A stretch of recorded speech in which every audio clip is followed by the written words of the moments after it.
रंजीत ने जैसे ही फ्यूल भरवाने के लिए अपनी कार पेट्रोल पंप पर रोकी तो एक बुजुर्ग भागकर उसकी गाड़ी के करीब आया और बोला, बेटा गाड़ी साफ कर दूं? नहीं अंकल, अभी थोड़ी जल्दी में हूँ। यह कहते हुए रंजीत ने उस बुजुर्ग को टालना चाहा, लेकिन वो बुजुर्ग विनती करने लगा, बेटा 10 मिनट भी नहीं लगेंगे, थोड़ा ठहर जाओ, मैंने आज सुबह से अभी तक कुछ नहीं खाया है, 10-20 रुपए दे देना बस। बुजुर्ग की हालत देख रंजीत को उस पर दया आ गई। अंकल मैं आपको रुपए दे देता हूँ, आप कुछ खा लीजिएगा।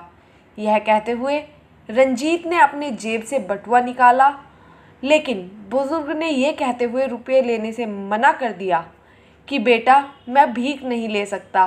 अंकल ये भीख नहीं है, मैं आपकी इज्जत करता हूँ, आप मेरे पिता समान हैं, लेकिन आपने सुबह से कुछ नहीं खाया है, इसलिए मैं आपको ये कुछ पैसे देना चाहता हूँ।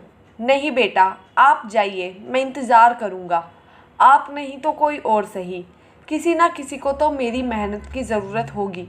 ये कहते हुए वह बुजुर्ग वापस मुड़ गया।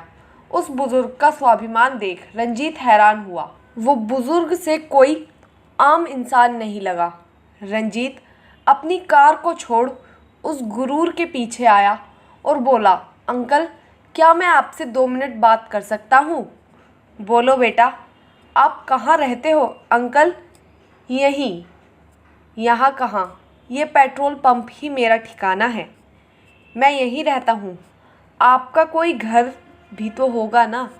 घर था लेकिन अब नहीं रहा, मैं कुछ समझा नहीं अंकल। बच्चों को विदेश में पढ़ाने और लायक बनाने के चक्कर में मैं अपना घर बेचकर एक किराए के मकान में रहने लगा था। अंकल अब आपके बच्चे कहाँ रहते हैं? रंजीत ने फिर पूछा। एक विदेश में है और दूसरा यहीं इसी शहर में है। अंकल आप उनके साथ क्यों नहीं रहते? बेटा उनके घर में मेरे रहने लायक कोई जगह नहीं है। क्यों अंकल? मेरा एक बेटा इंजीनियर है और एक डॉक्टर, मुझे लगता है उन दोनों की कमाई अच्छी खासी होगी, है ना अंकल? हाँ बेटा, मेरा एक बेटा शहर में डॉक्टर है, 60,000 किराया देकर एक बंगले में रहता है, 35 लाख की गाड़ी से चलता है, लेकिन मेरे लिए उसके पास कुछ नहीं है। यह कहते कहते उस बुजुर्ग की आंखों में आंसू छलक आए। अंकल आप अपने बच्चों पर गुजारा भत्ता देने के लिए कोर्ट में मुकदमा दायर क्यों नहीं करते?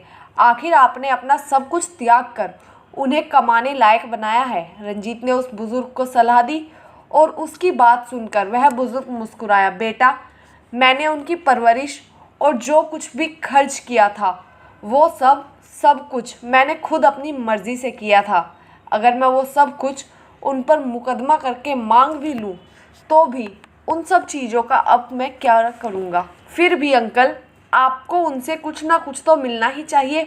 बेटा 2 रोटी तो मैं अपनी मेहनत से आज भी कमा लेता हूँ। रही मुकदमा दायर करने की बात, तो अदालत में मुकदमा दायर कर बच्चों के माता पिता के प्रति सम्मान नहीं मांगा जा सकता। इस बात का अंदाज़ा मुझे भी है। उस बुजुर्ग की बात सुनकर रंजीत नतमस्तक हो गया। उससे कुछ कहते नहीं बन रहा था, लेकिन फिर भी उसने अपनी बात को दूसरी ओर मोड़ दिया। अंकल अब मैं इतनी देर ठहर ही गया हूँ तो आप मेरी कार पर जमी धूल साफ कर दीजिए। वो बुजुर्ग अपने हाथ में लिए हुए साफे से झटपट उसकी कार पर जमी धूल को साफ करने लगा, लेकिन उस बुजुर्ग की जिंदगी पर जमी धूल को साफ करने में असमर्थ रंजीत मन ही मन सोच रहा था कि एक अकेला गरीब पिता अपने बच्चों को लायक बनाने की हिम्मत रखता है, लेकिन जवान होने पर वही बच्चे सक्षम होने के बावजूद अपने बुजुर्ग हो चुके माता पिता को संभालने की हिम्मत क्यों नहीं रखते। इसी उधेड़बुन में रहते रंजीत ने उस बुजुर्ग के सामने एक ऑफ़र रखा। अंकल मेरे पास गाड़ियों का एक शोरूम है, अगर आप चाहें तो वहाँ गाड़ियों की देखभाल का काम कर सकते हैं। रंजीत की बात सुनकर उसके हाथ रुक गए। वह मुस्कुराया। बेटा आप बहुत दयालु हो, लेकिन मुझे किसी की दया की ज़रूरत नहीं है। रंजीत ने आगे बढ़कर उसका हाथ अपने हाथों में लेकर उन्हें आश्वस्त किया। नहीं अंकल, वहाँ भी आपको आपकी मेहनत के बदले ही रुपए मिलेंगे।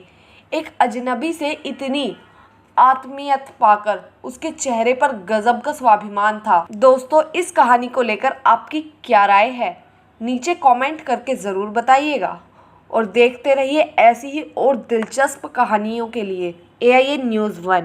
हमसे जुड़े रहने के लिए हमारे YouTube चैनल को सब्सक्राइब करें और बेल आइकन को दबाएं। और आप ये वीडियो अगर Facebook पर देख रहे हैं तो लाइक ज़रूर करें और ज़्यादा से ज़्यादा शेयर करें। धन्यवाद।